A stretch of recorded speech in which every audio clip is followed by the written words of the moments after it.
Okay, so just now we learnt about les adjectifs interrogation in French. Now let's take some examples for the same phrases. So we started with où. Où means where. So où habitez-vous? Habiter means habitat, related to the habitat, related to your place where you live. So où habitez-vous? Where do you live? Next example, où vas-tu? Va means aller verbs conjugation. If you remember, aller verb conjugation was je vais, tu vas, il va, elle va, nous allons, vous allez, ils vont, elles vont. Yeah, the same verb I'm using here. So où vas-tu? Where are you going? So these are two examples of où. Now quand. Quand is like if I want to ask quand viens-tu? Quand viens-tu means when are you coming? Viens, come, to come or coming. So when are you coming? Quand viens-tu? Next example is quand le train arrive.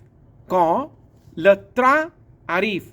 When is the train arriving? So à quelle heure? When is the train arriving? Okay, so this was the question about quand. Now let's take an example of à quelle heure. À quelle heure means at what time? At what time? À quelle heure?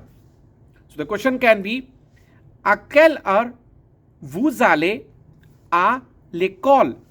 À quelle heure? At what time? Vous allez aller.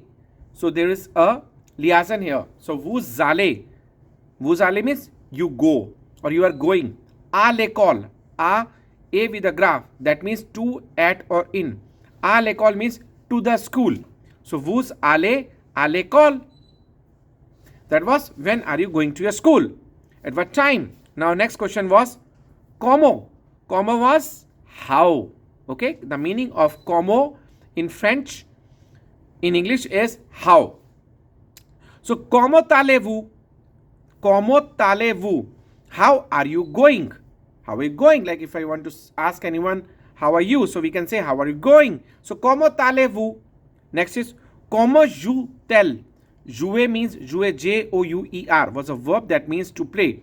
So comment joue-t-elle? How is she playing? So this is an example for how. Next is combien de. Now we can take an example. Combien de chocolat? How many of chocolates? Achetez-vous. Acheter means shopping. Vous means you purchased. Combien de chocolat, chocolates, achetez-vous? You purchased. Next example is, next interrogation word was pourquoi? Why? So the example for this is pourquoi vas-tu mâcher? Why are you chewing? Like if you are chewing a chewing gum, then your teacher can ask, why are you chewing? So it becomes pourquoi vas-tu mâcher? Why are you chewing? Thank you.